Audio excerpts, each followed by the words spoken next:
angka 1 sampai dengan 14 dianggap diucapkan. Pemohon mengajukan bukti P41, bukti P55, dan seterusnya dianggap diucapkan, serta ahli Fit Adrison, Faisal Basri, dan Antoni Budiawan. Bahwa terhadap dalil-dalil pemohon demikian, termohon tidak memberikan tanggapan. Adapun pihak terkait menyatakan dalil demikian tidak benar dan tidak terbukti kebenarnya, dan seterusnya dianggap diucapkan. Pihak terkait mengajukan alat bukti berupa PT7 sampai dengan dan seterusnya dianggap diucapkan. Ahli Hasan Nasbi dan Muhammad Qodari serta saksi TP Aceh Hasan Sadili dan Haji Abdul Wahid. Bawaslu menerangkan dan seterusnya dianggap diucapkan dan mengajukan bukti PK 141 sampai dengan bukti PK 146 serta bukti PK 149 sampai dengan bukti PK 157. Untuk memperoleh keterangan yang lebih komprehensif mengenai bansos dan kaitannya dengan dalil-dalil yang disampaikan pemohon, Mahkamah memanggil 4 menteri terkait bansos dan dimintai keterangan pada persidangan hari Jumat tanggal 5 April 2024. Keempat menteri tersebut adalah Menteri Koordinator Pembangunan Manusia dan Kebudayaan Muhadjir Effendi, Menteri Koordinator Bidang Perekonomian Erlangga Hartarto, Menteri Keuangan Sri Mulyani Indrawati, dan Menteri Sosial Tri Risma Harini, yang keterangan selengkapnya dimuat dalam bagian duduk perkara. Bahwa terhadap dalil pemohon demikian yang tidak dijawab oleh termohon namun dibantah oleh pihak terkait dan Bawaslu, beserta alat bukti yang diajukan untuk memperkuat dalil maupun bantahan pihak terkait dan Bawaslu, serta setelah mendengar keterangan 4 menteri terkait, Mahkamah mempertimbangkan sebagai berikut.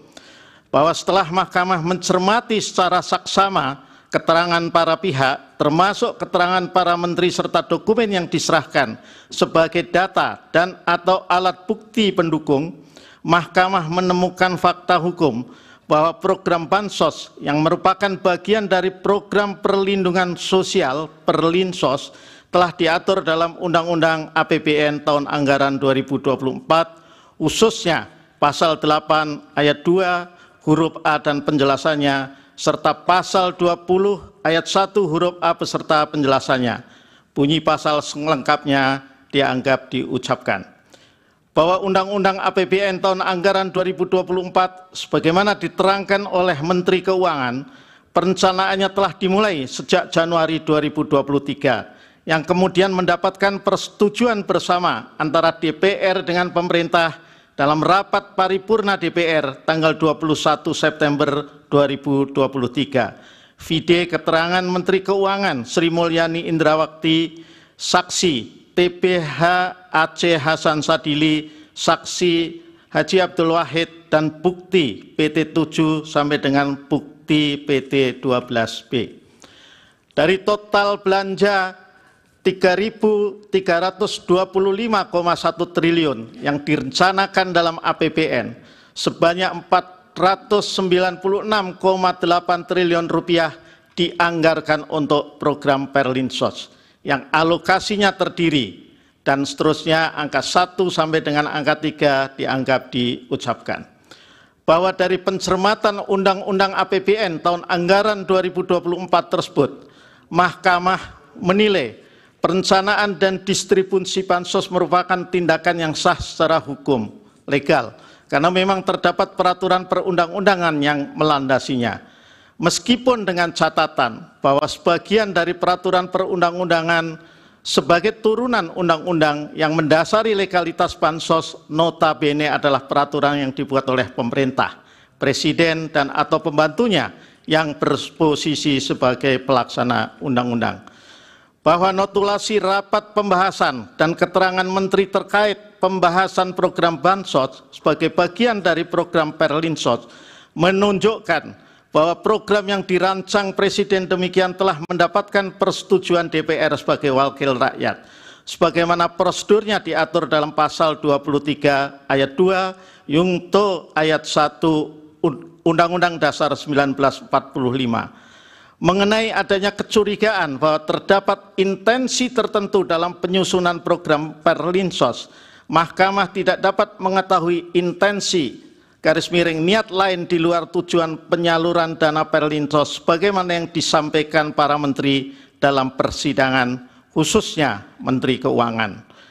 Dalam persidangan, Mahkamah juga tidak mendapatkan bukti yang meyakinkan kebenaran dalil pemohon akuo bahwa ada intensi lain selain yang telah ditegaskan oleh Mahkamah tersebut di atas. Terlebih lagi, hal tersebut menyangkut implementasi norma undang-undang, inkasu undang-undang APBN, dan peraturan perundang-undangan yang terkait. Dengan demikian, jika terjadi penyalahgunaan anggaran terkait dengan penyaluran dana Perlinsos, maka menjadi ranah lembaga penegak hukum untuk menindaklanjutinya. Bahwa lebih lanjut dalam kaitannya dengan jangka waktu pelaksanaan program Perlinsos dari perspektif kebijakan publik, penentuan jangka waktu demikian terkait erat dengan tujuan Perlinsos. Apakah untuk antisipasi bencana atau untuk mitigasi dampak bencana? Apabila ditujukan sebagai antisipasi, maka sudah pada tempatnya Perlinsos dilaksanakan sebelum terjadinya suatu bencana alam atau pra-peristiwa. Sementara jika bertujuan sebagai mitigasi, maka pelaksanaan Perlinsos dilakukan setelah terjadinya peristiwa atau pasca peristiwa. Dengan demikian, menurut Mahkamah, program Perlinsos memang dapat dan lazim dilakukan sebelum maupun setelah suatu bencana. Bahwa sama halnya dengan intensi perencanaan Perlinsos, Mahkamah pun tidak dapat mengetahui intensi di balik penentuan jangka waktu antisipasi maupun mitigasi tersebut.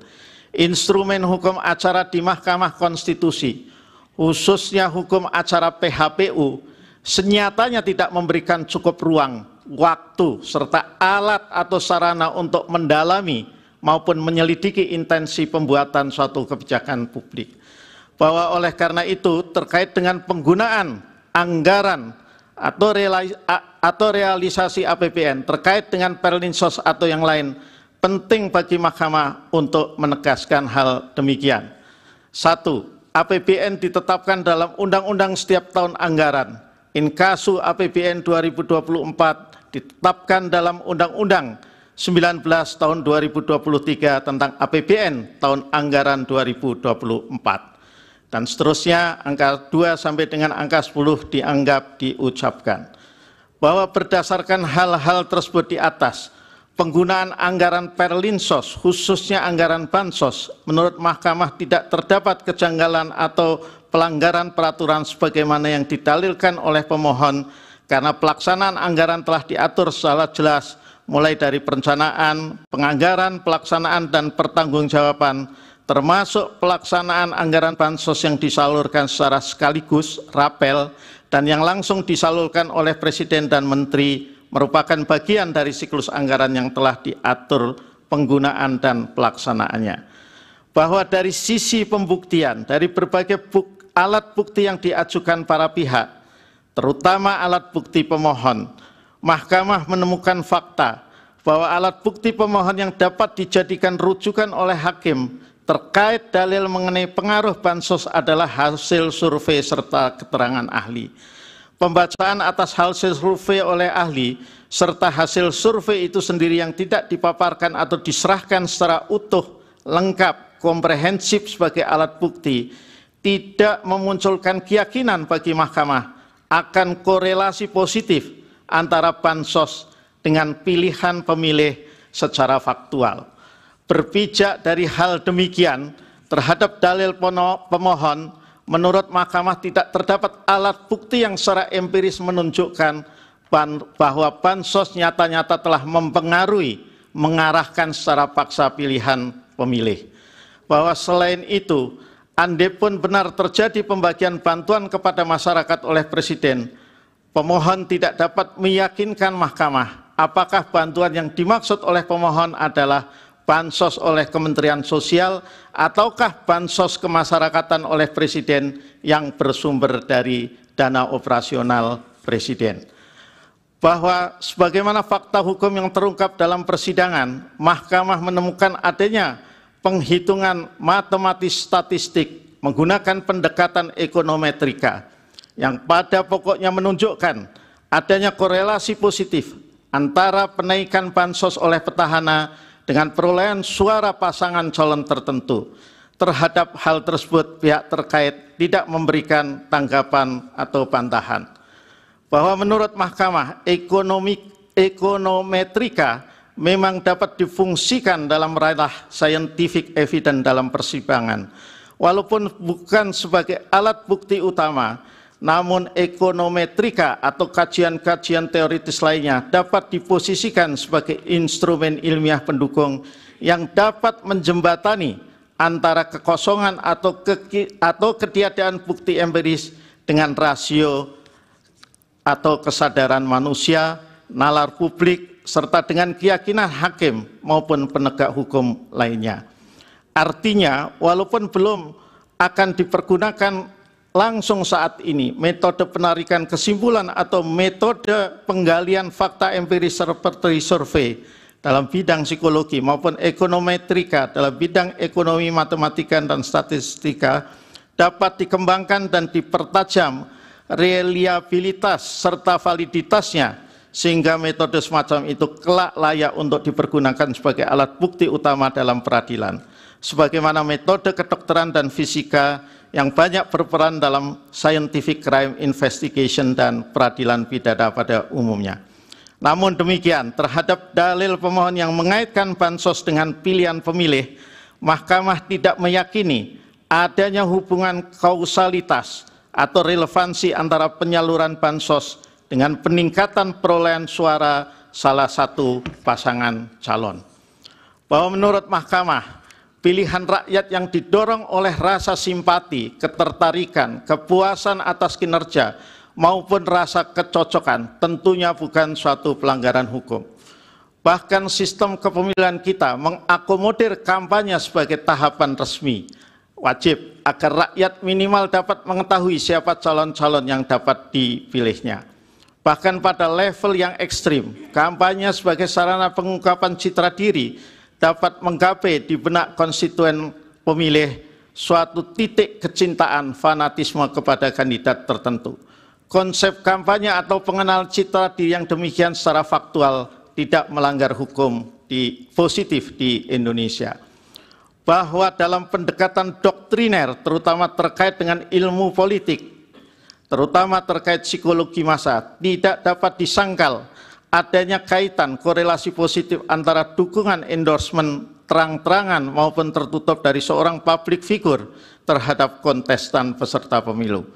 Korelasi ini antara lain menurut Mahkamah menjadi argumentasi hukum mengapa Undang-Undang Kepemiluan mengakomodir adanya tahapan kampanye serta keberadaan juru kampanye dalam pemilihan umum.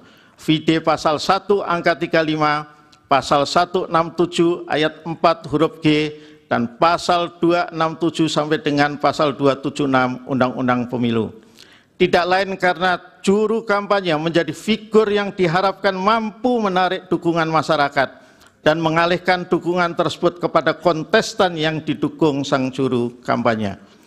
Bahwa akan tetapi dari alur logika hukum, konsep kantongan demikian mempunyai satu celah tindakan yang secara hukum belum diatur sehingga tidak terlarang untuk menurut hukum untuk dilakukan.